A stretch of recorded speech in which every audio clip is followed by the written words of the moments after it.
listening to the Podcast Detroit Network. Visit www.podcastdetroit.com for more information.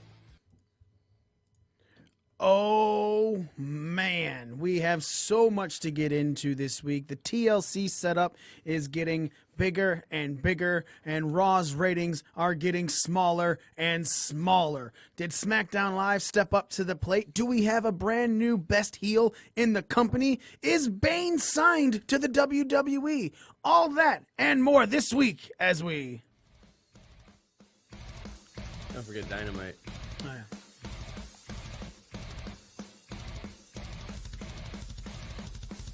Are you ready?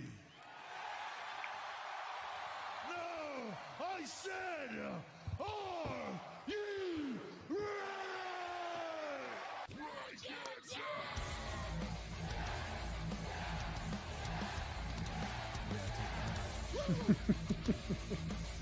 You just made the list! Oh, I knew he was gonna do that. I just knew he was gonna do that. He don't need Janetti. Damn! You don't know what hard times are, Daddy. Austin 316 says I just whipped your ass.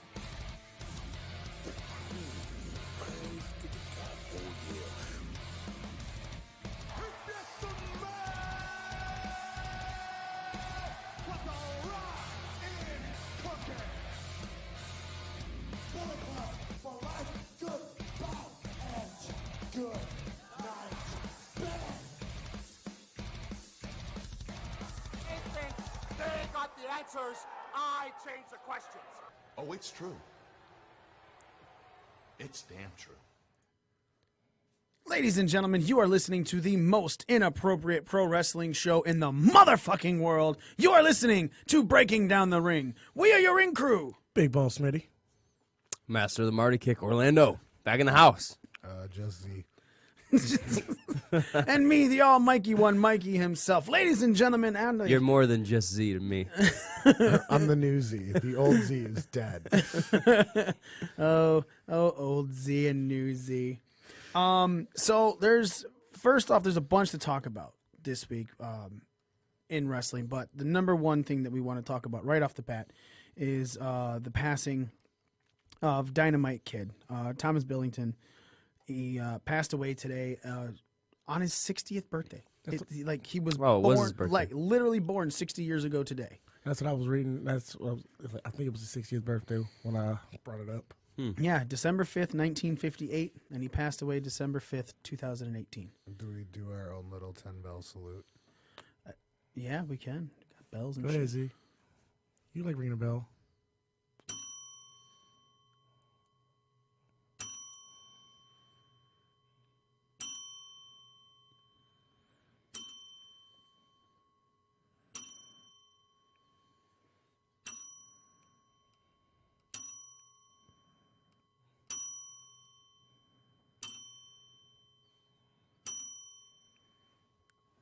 I like how the bells got faster at some point. Halfway through the whole thing.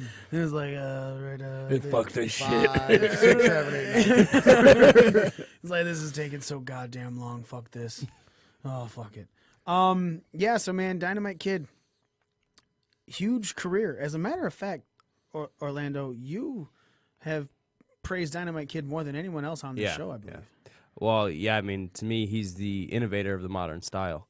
The crispness that you see in the ring, that all starts with him. If you watch matches from prior to Dynamite, there's very few guys that have like a snap to every movement and everything. That's all credited to him.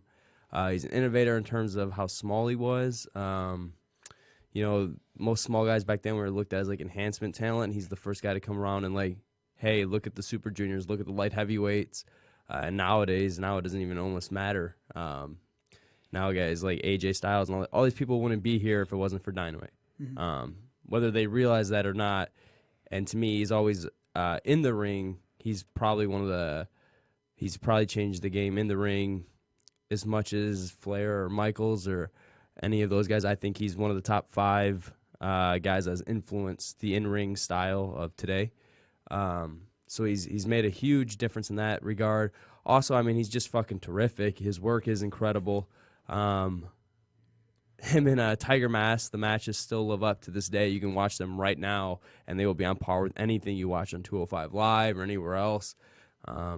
He's just an incredible worker. Obviously, most people know him from the tag team, the Bulldogs, which is where he kind of got his main fame. But stuff in Japan and everywhere else is kind of the impact that he's had that's trickled through.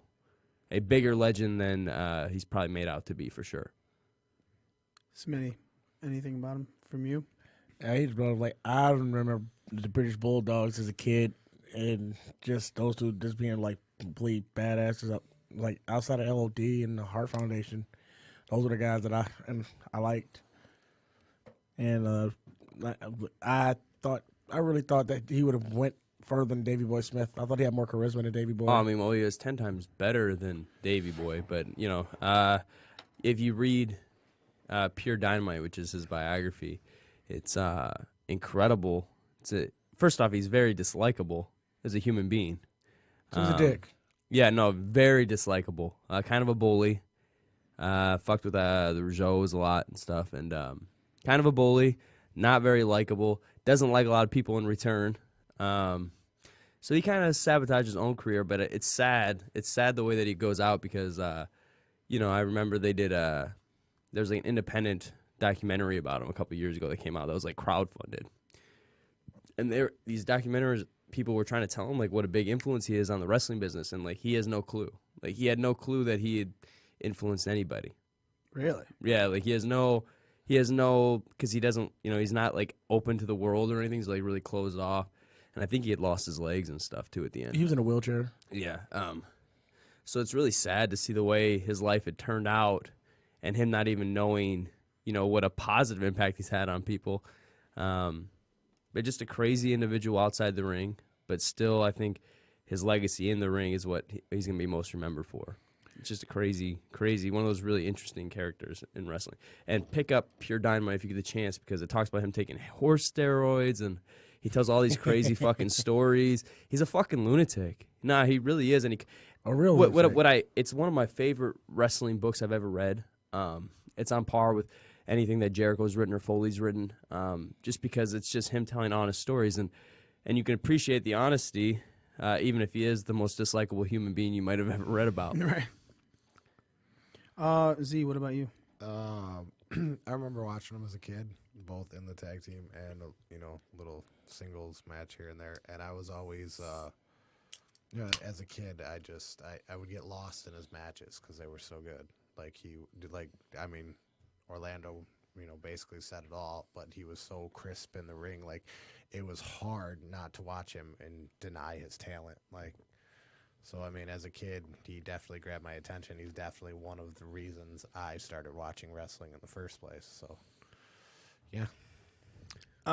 Talking about his accomplishments in All Japan Pro Wrestling, he was the All Asia Tag Team Champion with Johnny Smith one time. He was the NWA International Junior Heavyweight Champion once. In New Japan, he was the WWF Junior Heavyweight Champion in the Greatest Gaijin Junior section in 2002. Pro Wrestling Illustrated ranked him number 5 of 100 best tag teams, the PWI years, and Davey Boy Smith in 2003, as well as number 4 of the top 500 singles wrestlers in 2003. In Stampede Wrestling, Stampede British Commonwealth Mid-Heavyweight Champion 5 times. He was also the first ever of that champion. That was too hard for most Stampede, right? Yeah. Yep. Stampede International Tag Team Champion 6 times. Sekagawa 1, Loch Ness Monster 1, Kasavuto 1, Duke Myers 1, Davey Boy Smith, British Bulldog twice. He was the Stampede North American Heavyweight Champion once, and the Stampede World Mid Heavyweight Champion 4 times. He's also in Stampede Wrestling Hall of Fame. As far as World Wrestling Federation, he had the one-time tag run with Davey Boy. And for the Wrestling Observer newsletter in 1984, he was the best flying wrestler. He was tied with Masa Saito as the best technical wrestler in 84. Best wrestling maneuver was his power clean dropkick in 84. As mentioned, match of the year in 1982 with Tiger Mask on August 5th in Tokyo, Japan. He was the most underrated wrestler in 1983, and he was the tag team of the year in 85 with Davey Boy Smith. and he's in the Wrestling Observer Newsletter Hall of Fame, class of 1996, Canadian Wrestling Hall of Fame, class of 2001. Obviously, there's his legend in the business is extremely underrated. Yeah, it's like one of those things that like I don't even like hearing about those accomplishments in the 80s. It's like the average viewer watching wrestling in the 80s wasn't as smart as they are today.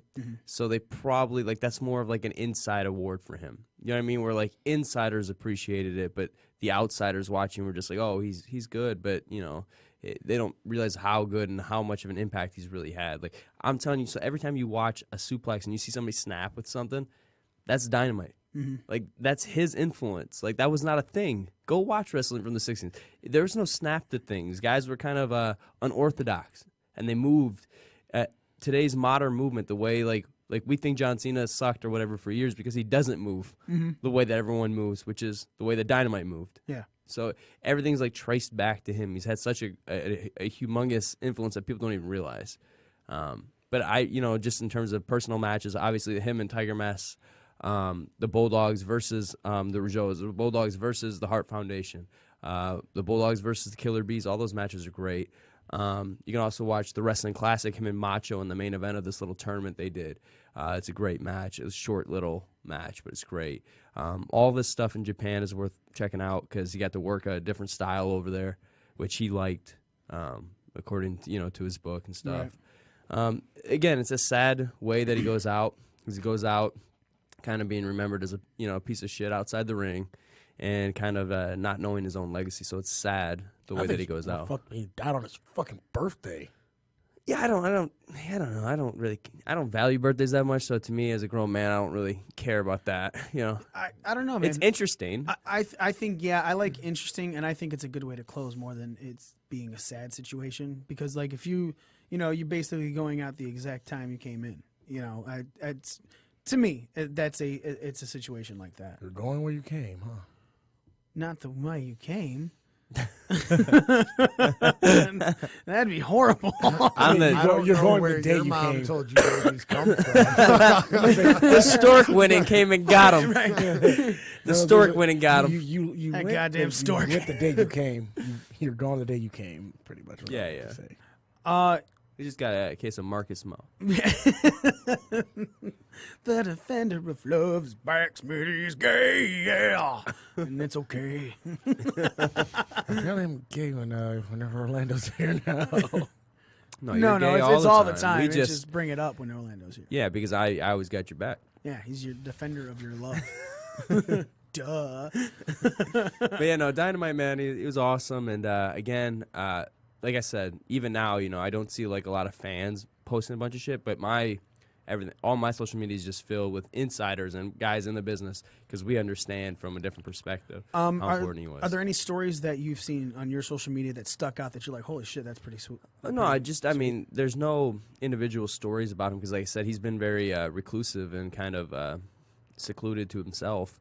He doesn't go around at all and hasn't in 20-something years. Even in his book, he wrote, like, Brett was trying to get him to come back in, like, 91 to do, like, a singles run. And the Fed, once Brett was becoming, like, the guy, Dynamite was like, no, I don't want to. Yeah, he just, he's like, no, I don't want to. I'm good. I don't need all and this. just kind of, went and, like, drowned his sorrows and... Alcohol and drugs. Yeah, and so it's, it's like I said, it's really a shame that, like, he didn't understand his own importance. We about to say something, Z? No. That's not possible today, I don't think. Like, anyone who's in the business now or since... You would think that. But he's not on social media. No, I'm not talking about him. I'm talking about, like, the nowadays wrestlers. Anyone who hit a high in, let's say, even the Attitude Era, because that was, like, around the boom of the modern internet. That was when all these dirt sheets and everything started, when people...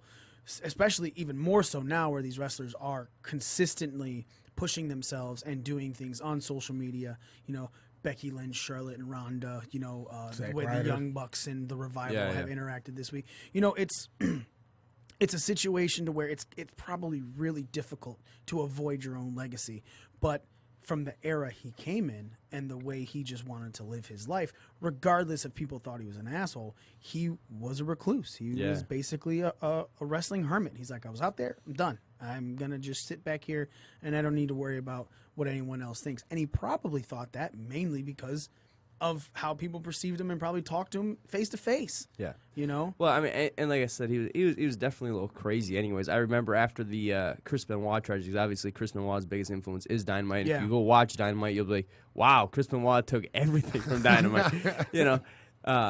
But I remember after the Chris Benoit tragedy, they interviewed him on the news. And it was the first time like I had seen him. This is like where YouTube, where you couldn't just go find any interview you wanted. So it's like 2005. Yeah, well, this is like, YouTube was there, but it wasn't just filled with fucking shoot interviews about anything and whatever. But anyways, so they had him on the news, and he was talking about the Benoit tragedy, and they were talking about how he was this big influence to Benoit, and then his ex-wife had said that he had pulled a shotgun on her, and he goes, yeah, but it wasn't loaded. Like that, and like he was serious, like we're laughing because it's like you're fucking insane, right? But, like he was like, yeah, but it wasn't loaded. Yeah, duh. Like no big deal. That's crazy. Yeah, so yeah, he was definitely like insane, but yeah, just Yeah, man. How do you, read his book. I'm telling you, it's called Pure Dynamite. It's amazing. I actually loaned it to a non-wrestling friend to read, and I never got it back because they're idiots. But stupid non-wrestling. It's seriously. I think it's one of my favorite wrestling books I've ever read. And I primarily read, nonfiction and biographies, anyways. And it's one of the best ones I've ever read because it's so brutally honest, and he just tells all kinds of crazy stories. Like I said, talking about taking horse steroids in the middle of the night, and he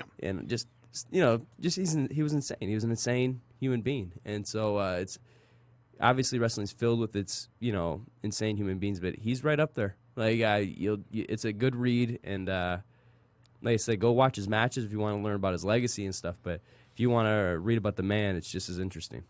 That's awesome. So let's move on into what this week of wrestling brought to us.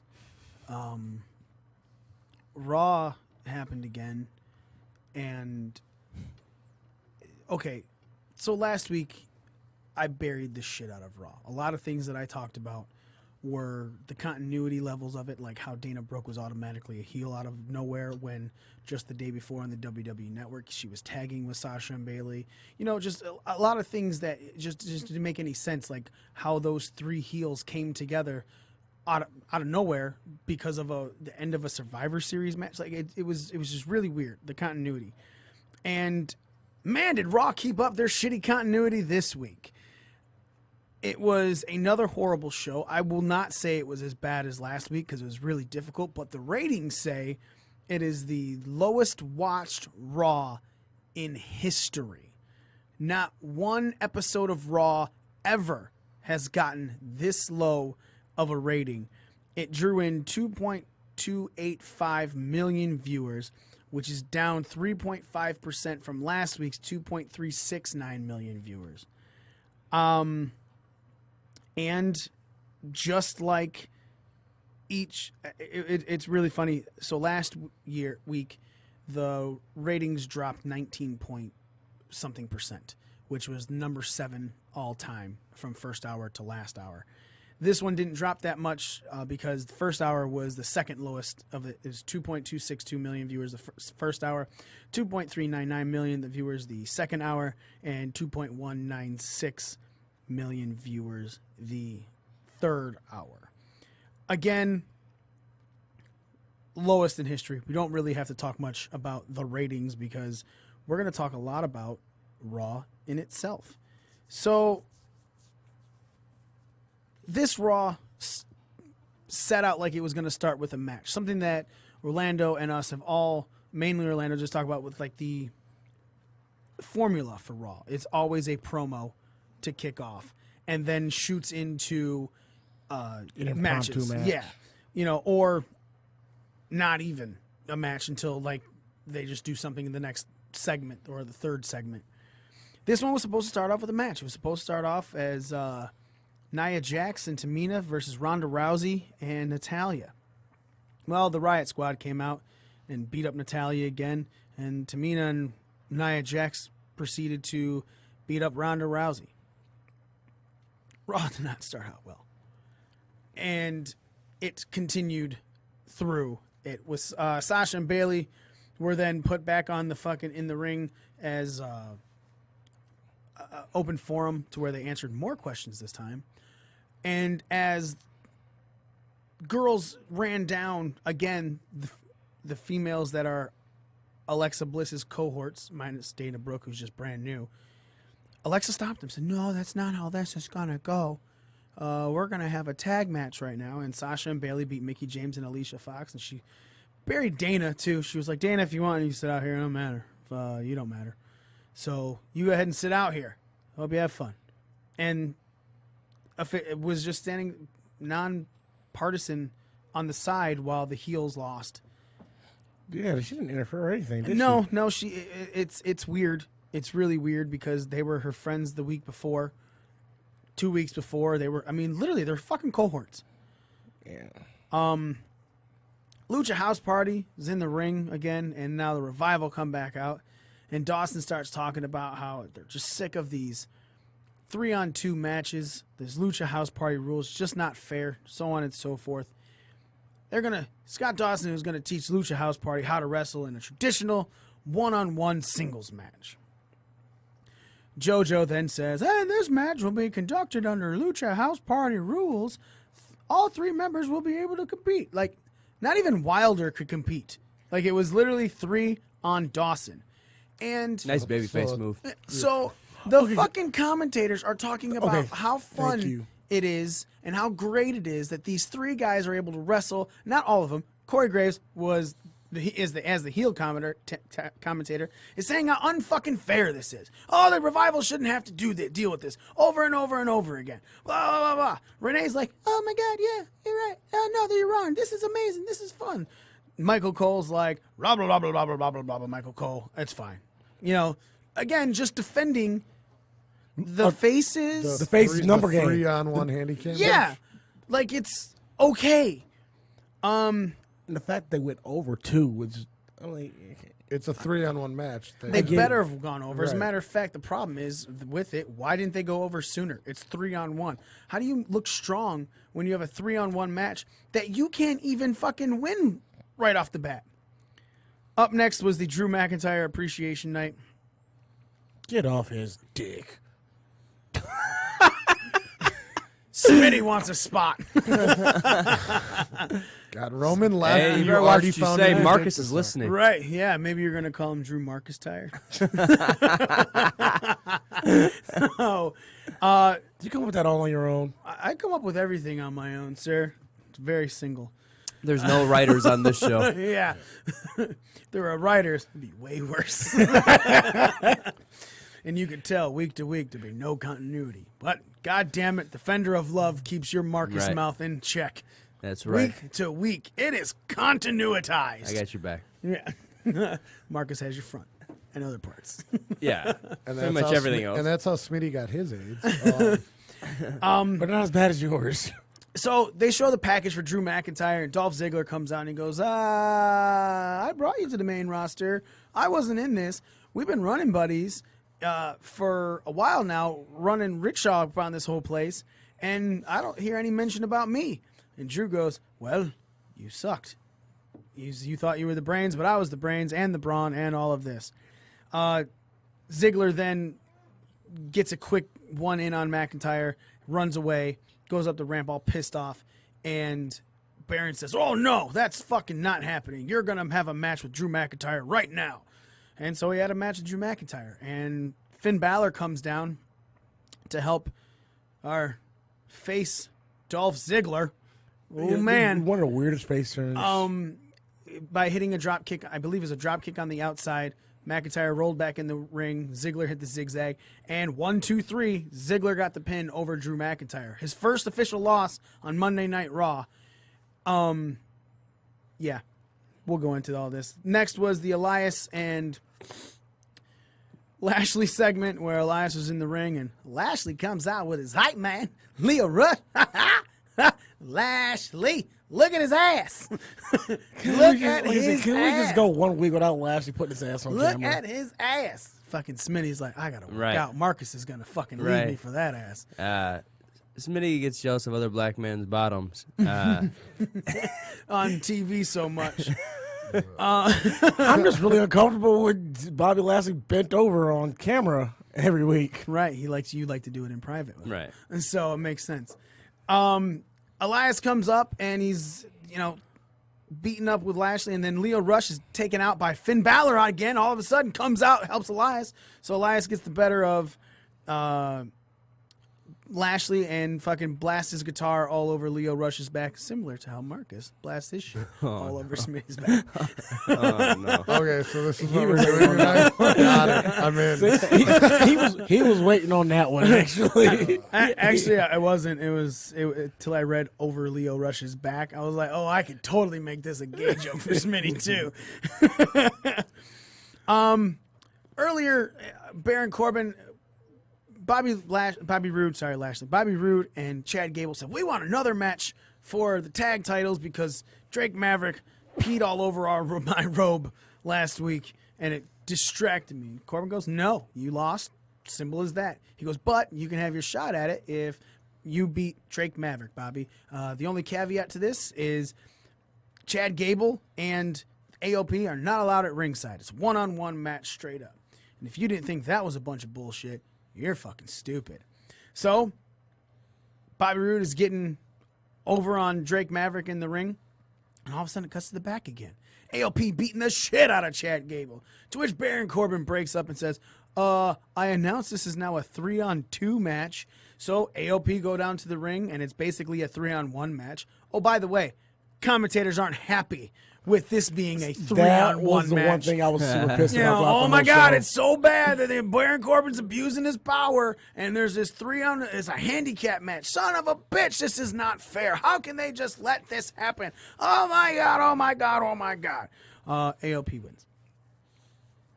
Next, Bane Ambrose comes out to the ring. Fucking big ol' Bane coat. Gas mask. It's the new siren and his fucking. That son of a bitch comes out and he starts talking into the gas mask. And look, if the new gimmick is the fans are gross and you're trying to play that heel role, that's whatever. I'm not gonna say that this is stupid because we have to let a gimmick grow. It's something he's switching. We've wanted. He's a lunatic, but he likes being healthy. Right. Like, no, but he's no okay. The thing that pissed him off was he was being called a lunatic, and he's not a lunatic. Of course not. Right? He's smart. And You don't say that. Yeah. Really? Yeah. So Oh, shucks. he comes out, and I don't know how they're trying to play this out, but him talking through the mask was terrible. cutting a promo, going in 3 different directions. Look, I'm happy that we finally have heel Ambrose, and that's fine. But so Seth Rollins comes out from behind, is getting over on everything, does the spot where he jumps out and Dean pulls over the one guy. They go out into the crowd and they're fighting, and then when Seth's coming back in after he throws in Dean Ambrose, he hits him with the fucking gas mask and then proceeds to get his ass beat and taking a couple dirty deeds. Heath Slater and Rhino were backstage, and they were talking about how they weren't being used, and Baron Corbin's like, well, we don't have a spot for both of you. I don't have the money. I'm crunching numbers right now. I don't know if you know that. I'm also the accountant here on Monday Night Raw. But I only have the money to pay one of you. So you guys have a match, and whoever wins is the one who stays on Monday Night Raw. So they have a match, and Rhino says he's not going to quit, and he's going to fight. So he takes advantage of Slater, who hits him with a fucking neck breaker out of nowhere and gets the pin. Come to find after Rhino was saying that he's actually done. He was giving his goodbyes to the crowd, and he was saying that his run was over, at least in WWE. I don't think that was a good way to send anyone off, let alone a legend like Rhino. I was kind of pissed about that because there was also one saying he's actually done as well. So Finn Balor then takes on Jinder Mahal because Jinder Mahal says he's got Shanti and he will help Baron Corbin. And Finn Balor beat Jinder Mahal.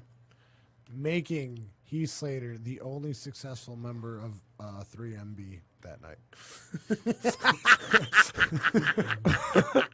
Holy shit, he's right. The only caveat that I actually enjoyed about this show, you did not mention. Oh, I'm not even done yet. Okay. Go ahead. And then finally, Raw ends with Ronda Rousey finding Ember Moon as her tag team partner and beating Nia Jax and Tamina in it. What is the thing? only caveat about Raw, the thing that I liked, you did not mention. I liked when Heath had won and he got to the back and was like, yeah, here's your new gear or whatever, and he threw him like the referee. referee. Oh, shirt. yeah. Because I thought that was interesting. I was like, well, that's cool. That they're giving Heath. He always seems to do good stuff with like small, silly kind of roles, and it's actually using him. So I think that was good. I agree with that. So you didn't mention that, but I think that was actually cut off by the 3MB line. that might be my only thing that I actually enjoyed about the show. So we're talking about the continuity of Monday Night Raw, the lack thereof, the none thereof for this, and how everything it's 100% week-to-week booking. Sorry, it's week-to-week writing. There's nothing that is standing up from previous weeks to this week. And I kind of gave them a pass last week when I said, look, I get it. Every fucking plan you had basically involved Roman Reigns. And then, leukemia got him over. So he was gone. And now everything has to be rewritten. Well, that's fine. And maybe the week after Survivor Series, things are difficult, right? That was last week's Raw. So that was the week after Survivor Series. Things are difficult. One of the worst Raws you've ever seen. I mean... No, I'm sorry, 2 weeks ago. Okay, I'm in the very, very small few that I kind of actually enjoyed Raw. Not because you're stupid. Not all of it, because, like you said, there are some glaring holes. But, I mean, the whole setup with whatever they're doing with Baron Corbin, Lashley, and Drew McIntyre, that little faction, or what is it? What's it? Trio?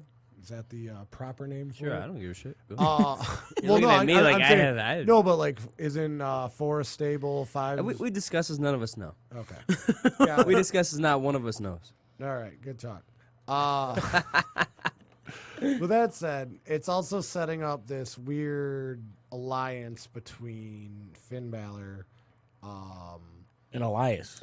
and now Apollo Crews. Oh, yeah, Apollo Crews. Oh, yeah, he random. Which, I mean, going forward, if those three are going to be together, I mean, I'm kind of interested to see how that plays out. So there wasn't all bad things at Raw, just the whole women's thing they did with Sasha and Bayley, and they're foreshadowing for these tag championships. Like, it's all just so awful right now. I like how much time they gave the bitches. I like to give them time, but I mean, it really didn't pan out too much. They're putting on Ronda Rousey's star power right now. That's why they put her at the beginning, middle, somewhere at the beginning. Worst ratings ever. No, not this one. But yeah, this is also off the worst Raw ever the week before. So you've lost viewers already. I'm not gonna. He's saying that they're going off of Ronda's star power. Clearly, over the last 2 weeks, if you watch the show, like they've been trying to use Ronda Rousey's star power to try to pull people in as well. I don't agree with you on the combination of Balor, Elias, Ziggler, and Crews because of last week. Nobody helped Elias.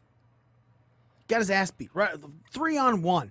Got his ass beat. And nobody helped Balor. No one helped Balor. 3-on-1. Got his ass beat. Okay? Apollo Crews is random.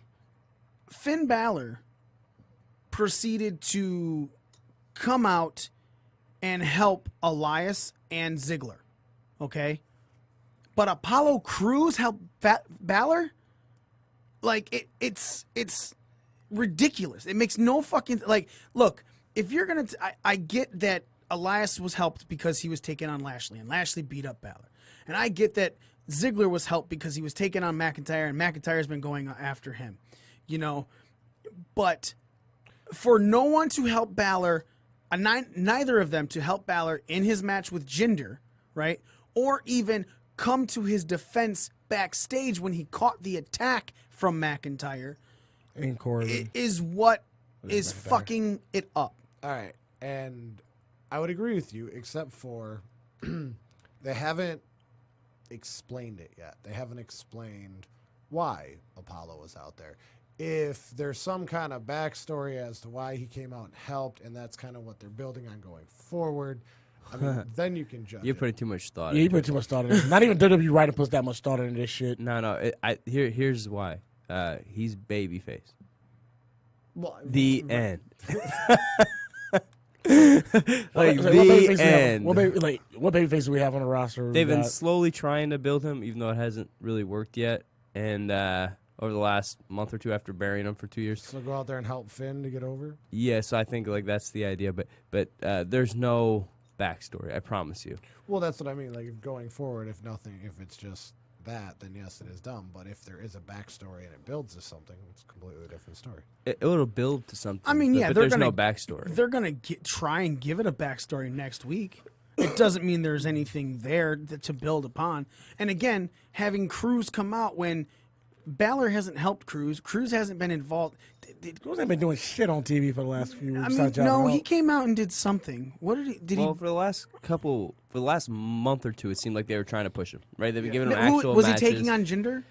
Well, he's had actual matches, and I think he's won quite Yeah. a few of them. He's been having a solid mid card run without a title shot, basically, Right. the past couple weeks. And maybe they're trying. Clearly, somebody was like, "Hey, let's elevate this kid," but you have to do something with him. You buried him for 2 years, so him just winning a couple matches isn't gonna do anything for Right. you. So maybe this is their way of trying to do that. But Putting him in a but- faction with Finn Balor will get him off. but can we just talk about how done with factions and alliances I am right now? I'm done with them. Yeah. Stop it. Aren't you part of one? Yeah, but mine makes sense. Oh. These I'm talking about WWE's. They make no sense. Yeah. They had a good thing going with Ziggler and McIntyre. I thought a decent thing when it arrived. They played it out because they needed to get Roman Reigns over. Remember that we talked about how they killed. The entire roster. Yeah, they killed like 6-7 dudes. And now they're like, what do we do now? Oh, well, let's put Corbin. Put him with them. And it's a shame for, I think, both McIntyre and Lashley, who I think are both credible main eventers. I think Lashley should have been built up to face Lesnar, even if just for a one-off and lose. I think that's a money match. He's a believable opponent that we don't have in the fucking company. It's something reason he came back. Part Right. of what they sold him on was a match with Lesnar. Right, and it's like, and you could believe that he could actually go toe-to-toe with Lesnar. And he also got a similar background. That's what I mean. He has an actual MMA background, wrestling background. He's the one guy in the company that he won't just get eaten up. He's a legit. He was in the army, like legit in the military as well. So Yeah, but that doesn't mean anything in terms of the fact that he Kind of fought. training. The fact that he was like an amateur wrestler while he was in the army and I think he did pretty good. he won matters. like a gold medal somewhere. Yeah, I don't know what that is though. I have to look that up. But either way, he has a real amateur background and stuff, and so like he's an actual credible fighter for Lesnar. And it's like, why bring him back to have him do nothing? Then you put him with Leo Rush, and now he's with Corbin, and it's like, what? I don't understand how you could drop the ball here. Vince McMahon hates black Like- people. No, he doesn't. Because Bobby Lashley would have been his fucking guy if he would have stayed. If Bobby Lashley, That was a That joke. is It was a Kanye West joke. yeah, we get it, but you say that anyway, so that's your real thought. Yeah. No, my real thought but- is that he doesn't know what to do with him. But Lashley, would have been their fucking guy had he not left. He was being groomed to be their fucking guy. Then he decided he didn't want to be and fucking left. Yeah. They said some of that was personal But issues. even when he first showed up, I think the comparisons have always been Bobby Lashley is, Black Lesnar, right? Yeah. Like, because he is. Black Lesnar. They got the same fucking initials, for Christ's sake. BL. Like, how common is, like, he used to hop up on the ring and fucking be like, this is fucking Brock Lesnar all over again. Except for he had a babyface. He was the babyface version of Brock. And it's like, you accidentally have had this built up for fucking 15 years. How do you not continue this build? Right.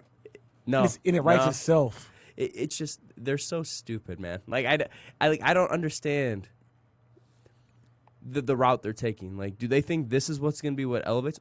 Lashley's a good heel. I thought he was a good heel in Impact. Oh, yeah. That's what I realized. You know, if they actually let him be that Lashley, you know, I'd get Leo Rush away from him because I don't think it works. I don't find that entertaining. It's not entertaining to me. It's annoying. Yeah, and not annoying and like, oh, like I want to see this dude get punched. It's like, no, I don't want to watch this. Like, this is silly to be on TV. Like I feel insulted watching this. Like, I don't want someone to watch wrestling for the first time and see this. I would be like embarrassed. But it's not always like this. It's not like this. I swear. It's way better. It's way better. Yeah, when at first I was okay with Leo Rush because it was the hype man situation, and Bobby wasn't alongside anybody else, so it was, let's bring this guy out who, and to WWE's credit, it was becoming extremely annoying when he was being able to talk, especially over the announcers and everything like that. So they pulled him back on that, and so it was getting better. But then they put him in this faction, so I don't understand why Leo Rush is there anymore, because now it doesn't matter. He doesn't need a hype man. Yeah, but I would prefer none of this to happen. Like, no I Leo agree. Rush, no faction. Like, why is this happening? Again, and that's what has been being said over and over again, is we don't even know why these three are together. No, Just because of the last three of the Survivor Series team doesn't make any sense. No, none of it. That's the most Survivor Series build-up afterwards we didn't got from the whole show. Yeah, but who cares? Like, is it? But they're not talking about Survivor Series. Yeah, but I think that's the only real follow-up besides the whole trash talk between Rousey and Charlotte. And look, they lost Roman. They lost Braun. You know, Braun's off of TV because he's rehabbing. Right. So I mean, obviously there's audibles being called, but even like the stories that they've had prior Survivor Series, the Dean Seth story, I don't give a fuck. Do you care? Like, I've seen it. The only difference is now one's the other. Right. One's and a what- face, what one's was a heel Dean- in reverse. What was Dean's reasons? Wasn't his reasoning? I can't remember. I remember thinking his reasoning was real fucking stupid. Because it was the Shield made him weak. The Shield made him weak, and Even they though held he him was the back. strongest person when the Shield was together. But even still, like, no, like he had other reasons that he kept saying about. I'm not a lunatic. I'm very smart and all that crap. Something about the things they did while they were in the Shield, and They lost he their used way. Roman's cancer and won, and I was like, all right, at least you're gonna get some heat for that. But You say the Shield lost their way somewhere down the line. Like we first started off delivering justice, and then we started off doing this. Then we ended up doing this and this. Yeah, I don't know. Anyways, like his reasons obviously don't seem clear to us, Right. which is a bad sign. And again, I think heel Ambrose rejuvenates him, I guess, a little bit.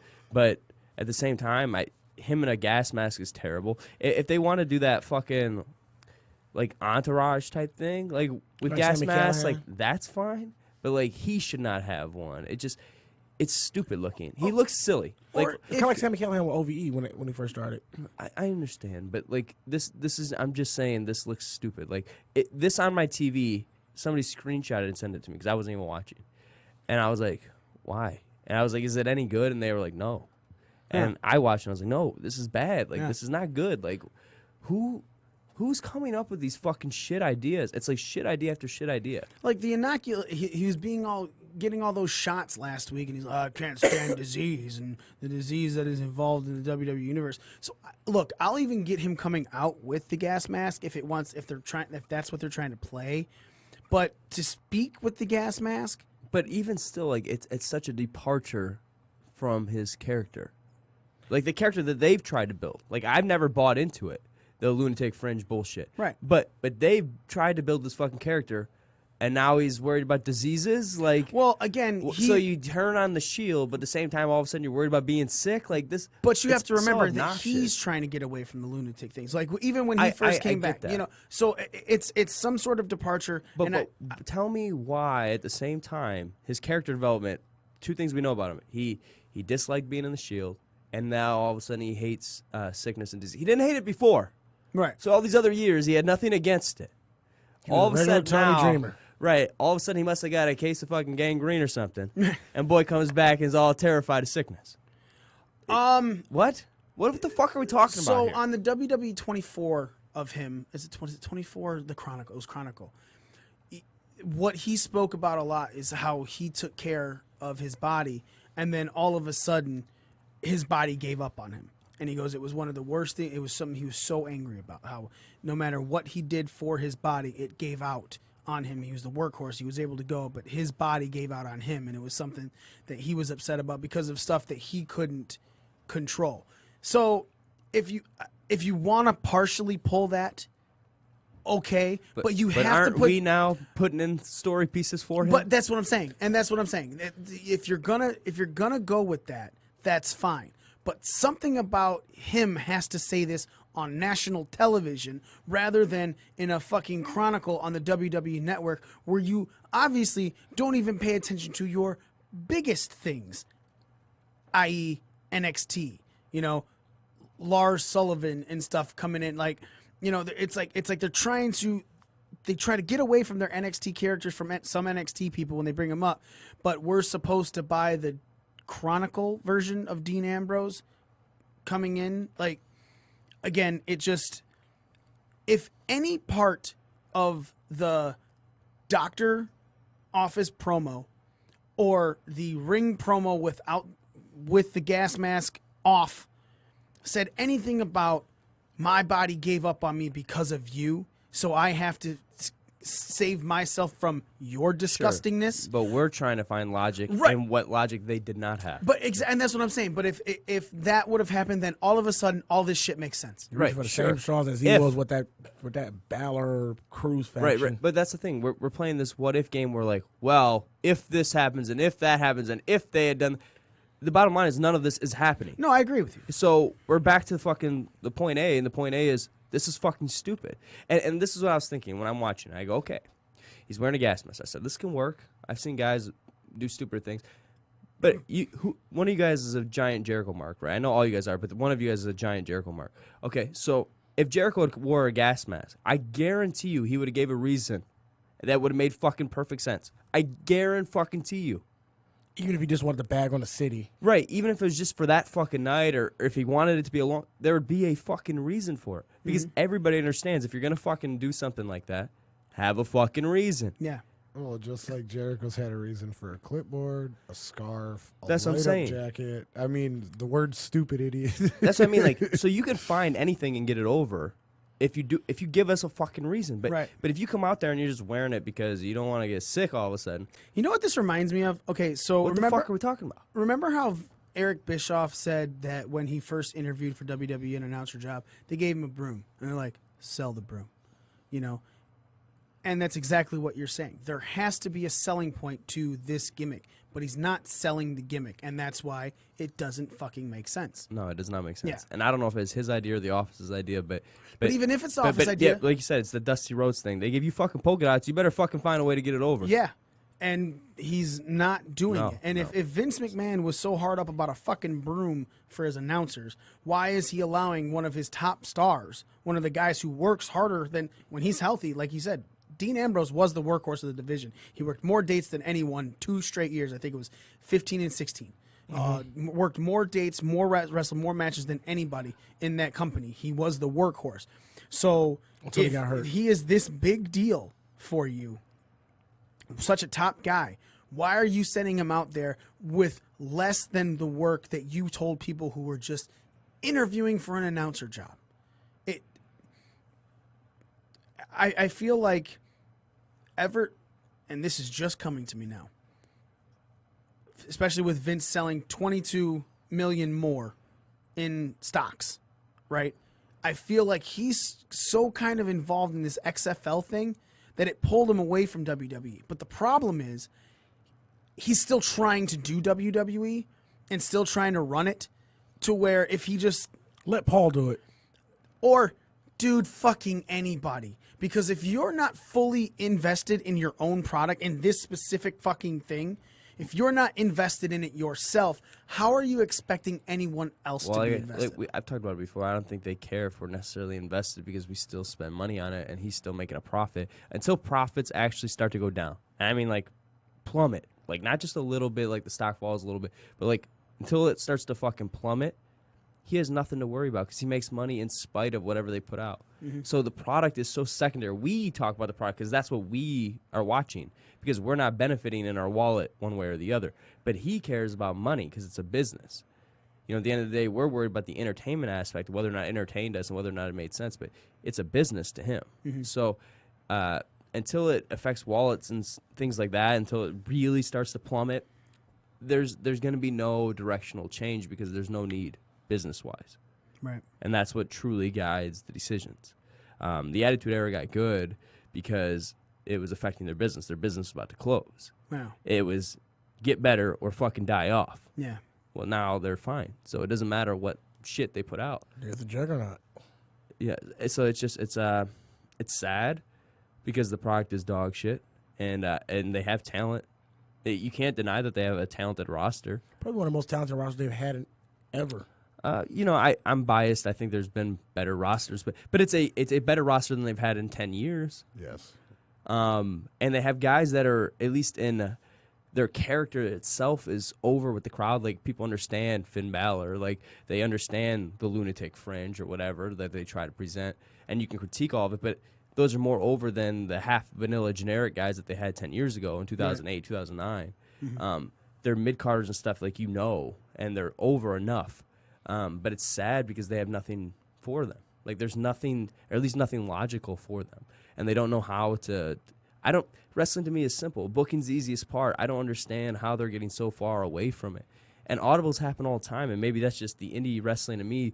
Guys don't show up all the time, or a guy gets injured on the fucking, it happens all the time. So I'm used to fucking going with the flow and being like, okay, well, now we're going to do this, now we're going to do that. Because there's 10 ways to fucking do something. There's not just one way. Right. So even if you had all your fucking stones set on Roman, okay, he's gone.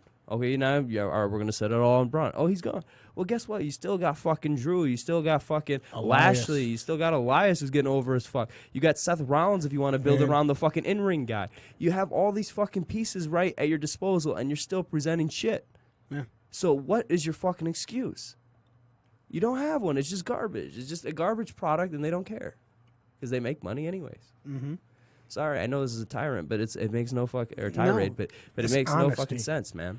So speaking of shit not making sense, Z, I must lead with you. So this whole Dolph and Drew thing, like Orlando said, has been built up for months. We knew that there was going to be a break between them, and eventually they were going to go their separate ways. But did WWE just pull the trigger on this way too fucking soon and in a dumb way?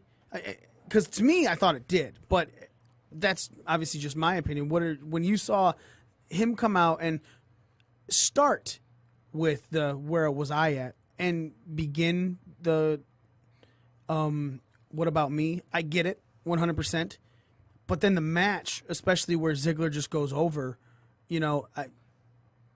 I don't know. What was your take on that? When they were doing their little faction thing or whatever's going on with those, Corbin, Lashley, and McIntyre, I thought to myself, I'm like, why isn't Dolph there? Like, they've already built him as a heel. He's been, tag team champs with McIntyre. Like, why not do that? And then when Dolph came out, I already knew as he was walking down the ramp, like, how that was going to go. Which led to the match. The match wasn't bad. Ziggler did go over, but it's not like he went over clean. So, I mean, it's not, out of the realm of possibility. But I just don't get why they're blowing that up right now. Like, you could have used that going forward, but instead you pulled the trigger to, prematurely and blew your own head off. And it's also Drew's first loss since coming to the main roster. This is the first time he's lost anything. Yeah, the first time he lost, and it was to Ziggler. No disrespect to Ziggler. Here's the real question: Who among us, or who is watching, that is clamoring for a Ziggler face turn? Nobody, because already the guy just works better as a heel to start off with. So even if you wanted them to descend, I hope that he still remains a heel because heel Ziggler is a lot better than babyface Ziggler. Yep. So maybe they're short on baby faces and they're thinking They're hey, 100% short on baby But- faces. Hell no. But Ziggler is not their fucking guy. Did you say they're not short on baby faces? Well, the fact that because you got Elias, who's probably the biggest babyface on Raw right now, with Braun being gone. Which just recently happened. Finn Balor's over babyface. Uh-huh. Rollins. Rollins is an over babyface. Yeah. Like, That's 3. Give me some more. I'll wait. Apollo. Apollo, randomly Apollo is a babyface. All right, that's 4. You're struggling to get 4. Okay, Who's number 5? Look at this roster. No, and that's the problem. You shouldn't have to look at the roster. You should know because you can round off the top of your fucking head on who's all the heels. Because dude, last week I talked about it. There's 4 fucking face women. 4. Yeah. 4. 5. Now Ember.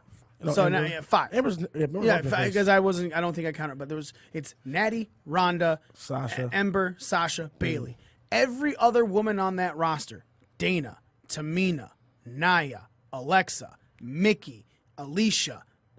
It was like 9 fucking women that I was rattling off versus the few that are face. It's WWE has stacked these rosters to be top heel, to be heel heavy, which is a problem because you have Jinder, Drew. Is Asuka the only face on SmackDown? No, Becky's a total face. Naomi, Well, but not by choice. She's supposed Naomi, to be a Carmella. Yeah. heel. Oh, okay. You know, it's Lana. Yeah, Lana's built as a face. It's so, but you have this heel heavy because you turned everyone, and the only one that turned after, that went heel after Roman's sickness was Dean, right? In a brilliant heel turn. We all talked about how good of a move that was. It was smart. It was great timing. There would have never gotten any more heat than he did right But he there. also dropped the ball And it's been afterwards. shit And the after. only thing you've done was turn Elias face since. But you turned this fucking roster again. Like, come on, man. Fucking Nia has more heel, about as much heel and face. as Big Lashley Show. was turned before that because he went up against Owens, who was going away for fucking surgery, right? So he's heel. Corbin's been heel. Drew's been heel. Dolph was heel. There's so many fucking bad guys. They're not. I don't want to bring up Titus because, like I know how much you love Titus, he's not worldwide. fucking there. You can't even mention Titus isn't even wrestling. The most mention that Titus gets anymore is when they throw his fucking photo up and say, "Check it out, Ebony fucking nominated him with the likes of these sports stars for this award." Yep. That's Titus O'Neil. Titus O'Neil isn't a wrestler anymore. He's a fucking homage. He's an ambassador. That's all he is. WWE's roster itself is nowhere near even. And they are pushing the heels so much that it looks that even Bobby last Roode and week, Kurt like I Angle. said, when your fucking dominating heels are just coming to faction together just to beat up these baby faces, and no baby faces are helping each other, and then the only one that you finally make help someone this week gets no help from the people that he helped. What the fuck are you doing? There's no build there anymore. It's impossible. You have no fucking foundation. You're cutting yourself off, and you're wondering why your fucking ratings are down. You're wondering how you're going to pull a fucking show together. And eventually, the more ratings go down, the more people aren't going to want to fucking buy ad time because no one's fucking watching your product. So your ad rates are going down. So now you're finally going to start seeing that bottom line drop, like Orlando said. I hope that is the case. I hope something forces them to change. It's a shame. And the other problem is that you're fucking giving into money from other people. From Saudi Arabia. Got to get The Rock as the fucking champion for $20 million more. I mean, you don't have to, but it's a possibility. Fox wants some fucking Ronda Rousey on SmackDown because of the money that they're paying. The fucking money coming out should not affect your storyline. And if that's your fucking thing that you're doing, you're also killing your own fucking self because there's no goddamn continuity for you to even build a basis on because your basis is based on this person's money. Well, if these ratings keep dropping, they're going to have to send The Rock to Saudi Arabia. You know what I would like, and I've always thought that they should do this, is instead of waiting for like the shake-up or whatever, they should have trades.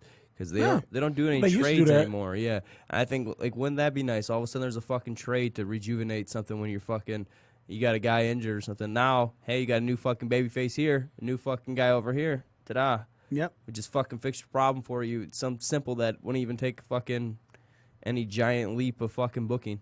You know what I mean? Right. But anyway, I just don't get it, man. Raw's garbage, and I guess we'll talk about the women. Which can we talk about how bad the Sasha Bailey segment is? They've done it 2 weeks straight. It was bad the first week, so why did they do it again? They got more questions in this time. Yeah, I It understand. was so much better. Why I don't understand what that is doing on an episode of Raw. Well, That's something you see at a convention. you want to get to people. You get to know your people. Smitty, just turn that one. Again, at the end of the day, does the segment help anybody? No, it doesn't. Okay, so The it's segment nothing was but basically just to foreshadow the women's tag titles. right. But what are you doing here? Yeah, is everyone getting that? Yeah, I'm getting some weird in and out. With the headphones. Yeah, Smitty, move those headphones back over to where they were. Yeah. yeah. Wait, I don't no, know. yeah. Mine's all messed up now. Yeah, mine's You really Going, like, gave left to right. the microphone aids. Yeah, I don't know. Wait, it's better now? Yeah. Oh, nope. Oh, no. Okay, this is weird. Yeah. Sorry, guys, we're having some technical issues here. I wonder if everyone else is hearing this too. Yeah, I don't know. Sweet Jesus, I'm moving things back. No, to where that's they were. it wasn't. It's not that. There's It must some- be a cord or something, Yeah. or I don't know. I don't fucking know. I just wanted to stop this damn microphone next to me from falling. Yeah. So yeah, the women's segment, the open forum. Part 2. Smitty, what did you think of it? It was shit last week. It was shit this week. And the payoff was the same. And it led to Alexa Bliss being Tweenerish. something. I don't know. You know, let her being like kind of tweenerish to almost. How? Because she didn't. She stopped the people that She stopped her the attack. running mates from going in, and then stood by on the side as the. Kind of like enforcer somewhat.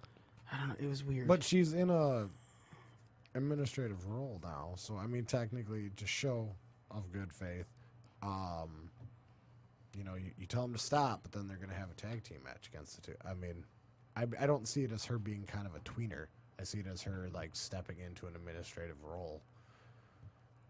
Well, I think it's kind of tweenerish because like everything that's happened between her, Sasha, and Bailey, and to go back to the whole continuity thing, why would you stop? Like, even if you go stop the attack, at least make it a 3-on-2. Like that seemed to be like somewhat what of the theme last on Monday. But then you have two exact heels in Baron Corbin and Alexa Bliss. Did the exact Corbin did the exact same thing to Rude and fucking Gable. Nothing Alexa said though, during the whole the lead up for it when she brought him out. Nothing that she was said was she was just like, look, I'm trying to get, make things a little bit more even or something. Because look, she's still not cleared to wrestle. And it's very possible that she takes over the GM position after Survivor Series. Survivor Series is over, man. I mean, after fucking TLC. We don't know what is being led here, but it just doesn't make sense.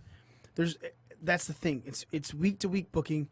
It's not so much tweener. It's just why all of a sudden are you giving a shit about these people that you've been- attacking from behind when you never cared before? It's. I don't know. What about the Raw Women's Main Event? Wow, that was horrible. It was interesting. What was it again? Ember Moon and Ronda Rousey versus Nia Jax and Tamina. It was a joke. How fucking off was that match? How bad? Well, let's talk about it. I'd rather not. Let's break it down. Go ahead, Orlando. No, I want to hear your thoughts. My thoughts? Yes. Yeah. It seemed very sloppy. There was a very... I've said this for I don't know how many years now. Somebody explain to me why Tamina has a job. Besides using her family. Give me a reasonable... I was going to say her family. Give me a... Spartanoi family. With Nia on the roster, it takes the void of what Tamina does away. Nia does it better. Tamina is sloppy. She's not charismatic. She has no look. please give me a reason why you keep her around. I got nothing. It's nothing against her. She might be a great girl. Maybe they keep her because she's backstage friends with everybody, and she's a lovely person. It just seems like when you have this constant influx of talent at NXT, and you do these women's tournaments, the Mae Young Classic, and all this, that you could find someone to fill that spot a little better. She's never been cared about by the fans, and she's never gotten over. She's just there. Yeah, she's always just been there, and it made sense a little bit when there was no Nia, because at least you'd be like, well, she's like the enforcer type, but now you have the enforcer type, and you put her with her, which is even worse. So, well, Nia doesn't need an enforcer. Apparently she does, a smaller one than her. It's like me having a fucking bodyguard to drink Maverick. You could probably get that over. Yeah, I mean, if you were doing it like in an ironic way. But of course, it's not. No, it's this just is dead presented serious. as is. Like Spike Dudley being like the big boss. All these super heavyweights. Yeah, I don't know, man. So I don't get it. The match was sloppy, but I expected that to begin with. It was a match. It's not the worst match I've ever seen. I don't think it should have been the main event, but what else do they have that could have main evented that show? But that goes back to I think they Baron Corbin. They have Baron Corbin. Yeah. Hello. He was on the show for an hour last week. At the very end. No, they have Baron Corbin. He could have been the main event. I do like that Drew McIntyre Appreciation Night. I do like that they presented Finn as not an idiot this week. That was a relief.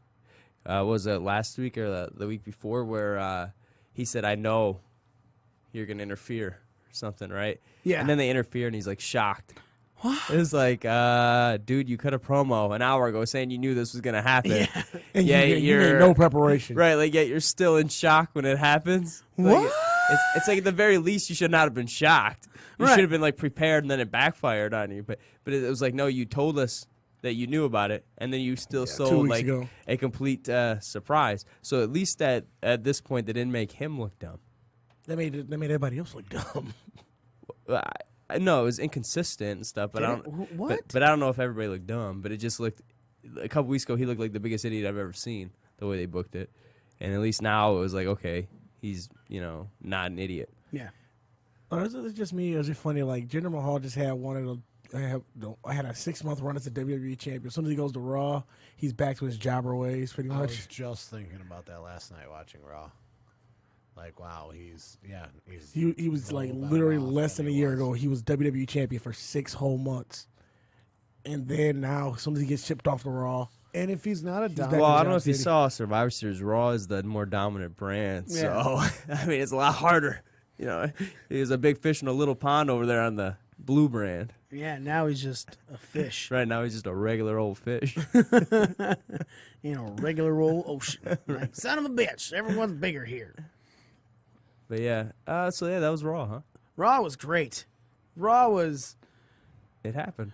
Better than soggy it can't shit not happen. sandwich. It already happened. Raw was better than last week's Raw. They just took the mold off the soggy shit sandwich and served it back to you. You said that like 3 times before the show. It was never clever. But like hearing it the 4th time, it just reminded me of how unclever it was. Stop saying that. It's still a shit sandwich. He said it fucking 4 times earlier, Z. Like I'm not kidding. Like this is like the 4th time I heard that exact line described about Raw. That means he heard it earlier from somebody else and really liked it, so he's trying to use it, and he's probably saying it wrong. If I had to guess. No. Who said it? No. No? The original soggy shit sandwich was a laughing movie, but like that does not even describe what Raw was. So you just proved Z's point. Right. Someone else said it, and you're saying it wrong. No, if you want the actual line of lines, like you're still a shit sandwich, just not a soggy one anymore. That was the original line, but I just took a shit so you sandwich. try to make it different. So make it your own. And it was bad. All right, making sense. Yeah, you didn't prove Z's point. Yeah, totally not. SmackDown also happened. I and love you, Smitty. God damn, in comparison to Raw, SmackDown was spec-fucking-tacular. Probably the best show of the year, if you compare it to Raw. Isn't that the Ole Anderson logic? Yeah. Hey, you're no longer you're one of the best guys here. Only because all the real best people left. Right? You're amazing. So by default, you haven't done anything. Boom. It kicked off with three women in the ring for a contract signing, which is the first contract signing that has never broken out in a direct brawl to where the table was smashed in WWE history. Asuka comes out, Charlotte comes out, the man comes out. And Becky just shits talking both, and then Charlotte goes, well, Asuka, your mystique is gone because I beat you at WrestleMania. And Asuka's like, you lost to Becky. And she's like, well, yeah, I beat you at WrestleMania. And then Asuka looks at Becky. She goes, but you never beat me. And it was like, oh, wow, that's a twist Rock, to paper, this. scissors. That's a twist to this, isn't it? God damn it. So we're going to see how Becky loses this match now in TLC. So, yeah, basically, Becky's like, fuck you, I'm leaving. Walks away. I don't know who did it. I don't know how they did it. But somehow that fucking belt disappeared from the fucking hanging position and went to the back. Because later, when Becky came out during... So, yeah, Charlotte and Asuka are arguing in the ring, and Mandy and Sonya come out and they're like, the only reason you won, Asuka, Sonya's saying, is because I made a mistake. Well, yeah, that's how that works. You make a mistake, you lose. I get it. You're right. No, you didn't have the match won because you made a mistake. So they said, Paige goes, well, you could take on Asuka and Charlotte the same right now in a tag match. And of course the commentators are like, how are they going to survive together? How they hate each other. Oh my God. No one can ever be friends when they're upset at each other. Oh. And of course, broke down as Charlotte accidentally kicked Asuka. Asuka kicked Charlotte in the face. Hey, did they not just do this with Brian and AJ? Like I don't know what you're talking about. This hasn't happened yet. Okay, Okay, yeah, you're right. Because Never Brian mind. and AJ won matches. No, I thought they lost. They It's lost Usos. all those matches against the Usos. Usos. But Same exact way, right? not because the first time was not because someone hit someone else. It was because someone else was hit by someone. Duh. Oh, yeah. Gosh, you idiot. Yeah. You know, it was never intentional with them, but Asuka's was I'm intentional. a real retard. You are. What a fucking retard. Idiot. So, yeah. And during the match, Becky comes out and she's got her fucking title. I don't know where it came from. It was a beautiful thing. And he's like, yeah, just unsnap that. Whoever that is won the TLC match. They are technically now the SmackDown Women's Champion. But I will say this about that segment is it takes away the thought process that I was having going, oh, I wonder how they're going to have the title in this TLC match. Because other TLC matches have been pin or submission lately. Okay, good. You got to climb the ladder to actually get the title to win this match. Which, again, no one really loses if Asuka climbs that because Ronda comes out to cause a distraction with Becky and Charlotte. Very possible. Asuka's taking this title after TLC. Then there somehow became a triple threat match at TLC for the SmackDown Tag Team Championship. The Bar defending against New Day and the Usos. So a member from each team took on each other this week. Jey Uso, Xavier Woods, and Cesaro in a triple threat match, which was a really good match. And it even brought Cesaro with the swing back while he had Xavier Woods on his back, and he spun Jey Uso. Jey Uso ended up getting the win over this. Daniel Bryan is out on Miz TV, and he starts cutting a really good heel promo, and then goes vegan. And Yeah. and like it was like look, he said he was like fickle. What? Fickle. What? Fickle. What? See, that's how that's how stupid you are. Is It you're was reciting great. you're And then it reciting a took a term from nosedive. 20 years ago. You know why I hate these people? Because they drink water out of plastic bottles. Yeah.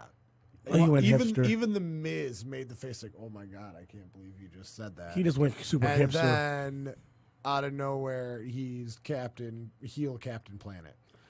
Right, but it's all stuff that when you're listening to, you're not going, man, that is stupid. I'm gonna boo that. It's- It wasn't like even just a lot. that. Like at one point, wasn't he mentioning like climate change? yeah, like this is Like all who shit. the fuck is against climate change? Yeah, we're all gonna boo it.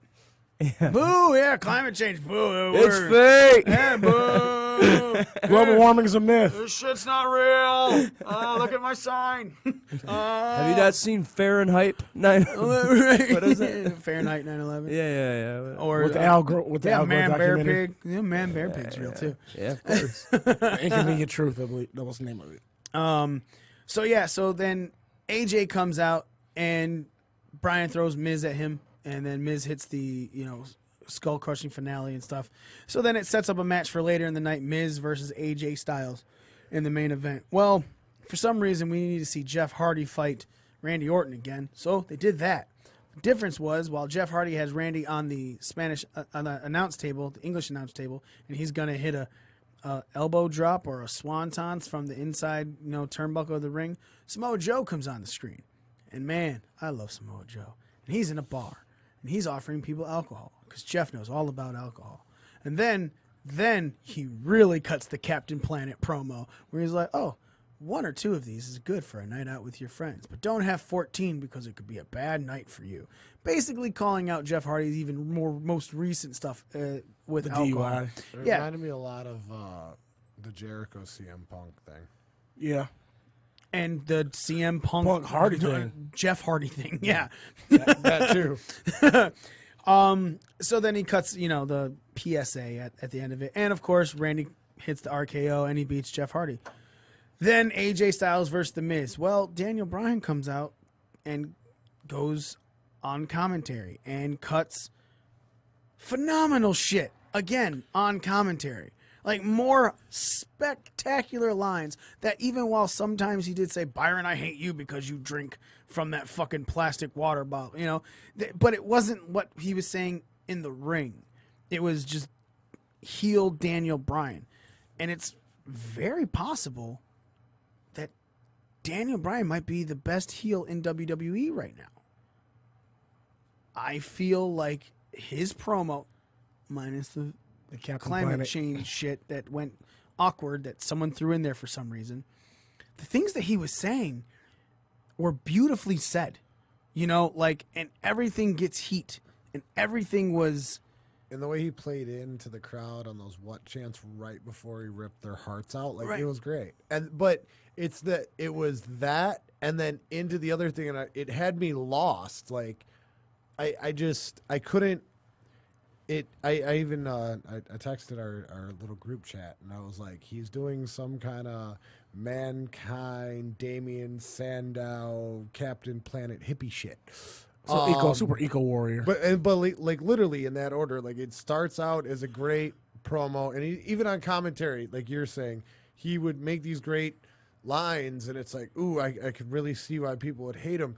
And then in the same breath, though, he turns around and he says something about the environment or climate change or whatever the stick was, and I'm having a hard time buying into it. Like I want to, because it has potential, but I really don't understand where he's going with that part of the In character. other words, they drop the eco warrior bullshit and just do everything else. It's not that it couldn't work. I mean, obviously the straight edge society CM Punk proved that it can work.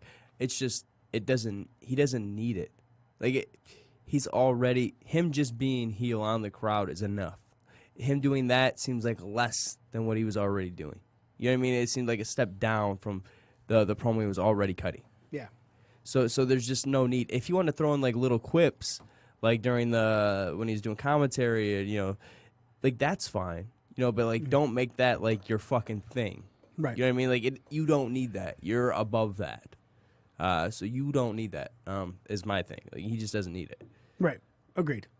But beyond that, it was very well written, very well put together. And I don't know if you guys noticed or not, SmackDown had continuity. Things that they have been building for time, even if it is the same 3 fucking tag teams going for the title again. What other tag team do they have on SmackDown? Man, Sanity. Sanity's sitting there doing fucking Shaq nothing. I Dude. don't even Shit. realize it because they're not on TV, and that's kind of my point here. But what other outside of Sanity? They had the Gallows and Anderson. Gallows and Anderson. Where are they? Exactly. They haven't been on TV. Like I feel like there's no tag. They division. were on Survivor Series. They were on the pre-show. They were on the team that won. Yeah. Oh, by the way, I do love the fact that Xavier Woods is going all over Twitter like, it was not a clean sweep. SmackDown tag teams won. Man, you're talking about stuff from 3 weeks ago, dude. We weren't all. I wasn't here for 2 weeks. We know. Best show ever. You're way prettier when you're quiet. No. So it stuck with things. AJ coming out there having to fight Miz because it was something that was built up. Rusev's backstage promo continuing why he wants to fight Nakamura. Why the U.S. title was much more prestigious when he was the one holding it. Which is weird because the last time he was the U.S. champ, it was the complete opposite. You know, fuck America, this, that. Now he's like, it takes honor and integrity. Yeah, I thought his promo was cheesy as fudge. Yeah. But it made sense. Well, not as fudge, because fudge is cheesy. Yeah, well, unless you got cheese fudge. That's gross. Oh, that sounds delicious. I don't believe you. That is the Like a whitest thing I think I've ever cheesecake, heard like you a say. fudge cheesecake, man. Yeah, Oh, fudge see? cheesecake I like, not cheese flavored fudge. He turned your negative into a positive. Yeah, because it's fudge flavored cheesecake, not cheese flavored fudge. There's completely different things. Listen, man. This is the whitest thing I've heard on the show in a long time. No, it's not. Yeah, No, Yeah. it's not at all. yeah, you've heard whiter things. I You've said whiter I things. said on the show in a long time. You haven't been on this show. You're more than you, bitch. Facts. Yeah, and me. So I can. But you didn't jump in that conversation, so you didn't have. There was no rebuttal. Yeah, Miz and AJ, right? So Miz and AJ, and then into that, and again, like I was even stating, the Rusev Shinsuke thing. The only thing I was kind of wondering was where Ray went. Yeah, I was thinking the same thing. I was like, SmackDown could have used Ray, especially because I thought the Ray Randy stuff was pretty interesting, and Yeah. I don't know why he wasn't involved. And it's like why didn't he come out? I get that it was building Joe and Jeff, and Yeah, that's yeah. fine. But post match, Right. Randy stands up. All of a sudden, off of one of the turnbuckles, Ray hits him. Boom. With a Yeah. sitting senton. He could have hit anything, done something to where it just, hey, I'm still here, by the way, and then walk off. Right, yeah. And I don't think that would have taken away from Joe and Jeff. I don't think so either. It would have added to Randy Ray too. I was more interested in the Randy Ray thing than almost any other story. I thought Randy's been a great fucking heel, and I really thought him and Ray and even his stuff with Jeff prior to that has been really good. The So stuff he did with so Tommy, too. I've actually been like invested in Randy Orton, and I was like, well, that just seemed like a weird throwaway to just for him and Just a weird place to put him. Yeah, just for Joe, because you can seem like you could have put fucking Eric Young in that same match and it would have been fine. Right, yeah, and you would Yeah, it have would've gotten been the Eric exact- EY over. Right, and it would have been the exact same thing. And I don't know. It was a little weird that there was no To Ray. have I Randy thought there- the same thing. I was like, it seemed strange that there was no Ray.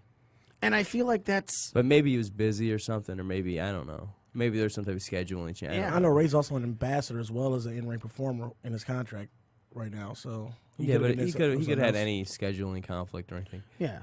But anyways, but still, I just thought it was weird to have Randy and not to mention Ray. Or I would have just preferred somebody else in that role, and then I would have used Randy just to cut like a promo if Ray wasn't going to be there at all. And then even in the commentary, they didn't mention Rey Mysterio at all, and so I mean, how he was. It's really strange. Yeah. The only mention of Ray was they showed a clip from Randy from a couple weeks ago When he took the mask. mask in hand, and that was it.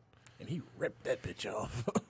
Yeah, but But then again, I mean, he did smash in Ray's throat with a chair, so Yeah, so I mean, why not just have him in the back, cut a fucking promo about Ray, and then use Eric Young in that fucking role so you can get Sanity some TV time? It doesn't. Yeah, that's just me thinking Yeah. like. How to you get know, everybody how to get a little Right. bit, so get a yeah, because more Randy bang for doesn't your really buck. need TV time, so give it to somebody who does. or again, even like Orlando So said. that way, the next time one of your superstars gets injured, you have a go-to. You have a backup set up. And again, this is nitpicking a show of SmackDown that wasn't. No, it horrible. wasn't bad. Yeah, I mean, even if it didn't have the last 2 weeks of Raw to compare to, because last week's SmackDown was barely better than this week's Raw, but this week's SmackDown was a decent show. Good matches, good continuous build over everything that they're doing. Whoever's fucking writing SmackDown has something together. It's like Isn't Road Dogg still right SmackDown? Or I don't know. He might be there. The overall arc. It's possible. It's very possible. And it's just, I don't know, man. I'm. If it is Road Dogg, good work to you, Brian James. I commend you. He thanks you. He's going to tweet about it with his daily Bible verse tomorrow. I'm laughing all it says is shut up, Smitty. Oh, you didn't know? Psalms 2:11. Smitty 316 says, "Shut the fuck up." Well, thanks. Tell that motherfucker I appreciate it. Smitty 316 says he will suck your dick. No. 316 times. No. 3 times in 16 minutes. That was a good joke. Only on March 16th. At 3:16 p.m. or a.m., whenever you can get there. Yeah, fuck you guys. No, we're not like that, but go for Marcus. He is. So he gets so angry when he's here. Right? I'm not angry. Look, man, that's about it for us this week. You know, yes, Raw sucked. Yes, SmackDown was better than Raw. Decent show. Not the best SmackDown in the world, but definitely not a Raw. You know, it's good to have you guys back. Like, it's nice to talk to you. 1 week, there's nothing to talk about. Yeah, like, we really wasn't this all crazy bullshit. Well, I mean, Raw was a shit fest. SmackDown was okay. Yeah. You know, it's not like SmackDown was so good, but just in comparison, you're like, thank God it was a decent show. Yeah. You know.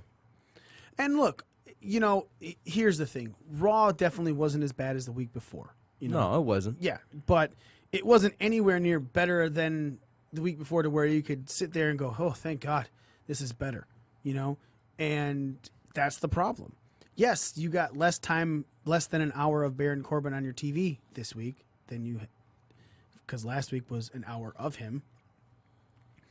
But it's they need to stop this week-to-week bullshit. And we've already said that. We run it the fucking... Yeah, we we can run ran it down through and it everything now. like this. Mr. Christopher, what's your upcoming wrestling dates? Well, brother? I got a few dates coming up, but this weekend it gets a little tricky because Is it tricky? it's very tricky. Tricky. Because I think I am booked twice, 2 different places, and I don't know. So I messaged both promoters, you know, just trying to figure out, because I thought okay, I had messaged this one promoter, sent me a bunch of dates, and I confirmed, but he never responded, so it was like nothing was like verified. And then the other show, I always work, and yet they haven't advertised me or put anything out about me, so I was like, well, I have a for sure. I don't know which one's for sure or not for sure. Am I booked at both? Am I booked at one, or am I not booked at any? And turns out I took one of the bookings, but and I one of the promoters finally got back to me on my way in, actually. So I know I'm booked at one of them, but I'm still dealing with the other half and not knowing whether or not I'm booked here. So if I'm booked at both, that's cool. They're within drivable distance. They're like 2 hours apart. I can make it happen. Especially because the time one of them starts at 6 and the other starts at 8, I think. So like I could totally make it happen. It's just figuring out whether or not I'm on that other one still. So as of right now, it could change. Could, you know. Cars again, never do the change. Today I went from 2 bookings to 1 booking, maybe 0 bookings. But I'm in live pro wrestling in Fremont, Ohio on Saturday. LP Dub. Yeah, and then I haven't been back there in like 2 years, and so they've been trying to get me back, and so I'm back there. I know the following week I have Super Kicked and Northern Lights out in Illinois. I know I got some other shit coming up, some cool stuff coming up, but that's as far as I'm gonna remember off the top of my head. You know, I was doing all my dates earlier today, and it's the most. I fucking hate it. All these fucking promoters book you on the same day. They all send you like these listed dates, and they're all running the same days, and then I have to like pick and choose shows, and you know, like tell them, hey, I can't make this, and I can make this one, and I have to like keep it all organized. I'm not organized. It's a fucking pain in the ass, man. Stop booking me. And you're sick. So Yeah, I'm very sick. I've been wrestling sick. I feel like I've been sick now for like 2 months, really. But like last week I was real sick, and I still wrestled. Take your vitamins, dude. Thanks, Hogan. Fucking Mr. America over All here. right. Hey, he's allowed to say the word. So yeah, man, I don't know. I've been sick for a while. You can tell in my voice and stuff. It's a little different. Last week I was gonna come in just because you had nobody, but I guarantee you I would have been like losing part of my lung during the show. That's fine. And it was it's fine. You don't need all of it. I mean, it was fine. You're being that selfish. You have two of them, you son of a bitch. It's fine that you stayed home. But yeah, so I made it work. yeah, we heard it was Z. We heard I read Z say that it was good. Say that the show went well. I refuse to believe Get it. off his I like dick. to think that you need us, but apparently not. Apparently you're fucking Look, you're I'm fucking good. Joey Styles over here calling Look, it yourself. I'm pretty fucking good one time. Right? It wasn't really That's anything what she to talk said. about last week, and he made do, so it was a good show. I pulled in some shit. Talked about how CM Punk might be going to All Elite Wrestling if it's even real. This is my favorite part of the show. I will It's like the first say 10 this. minutes. I will say this. That did pop up at the Jaguar game this week. Cody and Brandy were in the owner's suite. Yeah, I saw that. Oh, I didn't know that. Yeah, so leading to more speculation. I was gonna make a joke that I was listening to a podcast, and I think I heard that the owner of the Jacksonville Jaguars and Cody Rhodes were in cahoots. Blah blah blah. Because that was like the first 10 minutes of what you did last week. And then I've been, oh yeah, because he was in the owner's block, and you're like, wait, what? Oh, son of a bitch. Yep. But that didn't happen. No. Son of a bitch. Yeah, you know, I'm gonna start talking about things that I was going to say, but then never did. Make a whole show out of right. Next week's going to be a big show for us. We're going to making our Pro Wrestling Scorecards TLC picks to see if anyone can take the championship off of Joe, who is the current Ring Crew champion. Pro Wrestling Scorecards wants a rematch with us. Let's do it for TLC Rumble. or Rumble. I'm going to probably Rumble. Can't See do what it is? They got their hopes up when I vacated, and they didn't realize, we just stacked the roster at that point. It was Me and you were the only ones to lose. yeah. So the only people that won for Pro Wrestling Scorecards were Daniel and Des, the married couple, the adorable the Pro Wrestling Scorecards it couple. They beat Z and I. Man, I had a fucking shit score. I shit NXT, but I actually did really good on Survivor Series, which is usually opposite ways. Which again, guys, I was really hoping you were going to have Mario mouth. Shut up, loser. Anyone who's interested, like it literally makes Smash everything Brothers. better. Go to at PW Scorecards on the Switch. It just came out. It's coming out this week. I know. It comes out on Friday, right? So go to Pro Wrestling PW Scorecards on Twitter. You can follow them. They have their TLC will come out Wednesday around 2 p.m. Eastern Standard Time, something like that.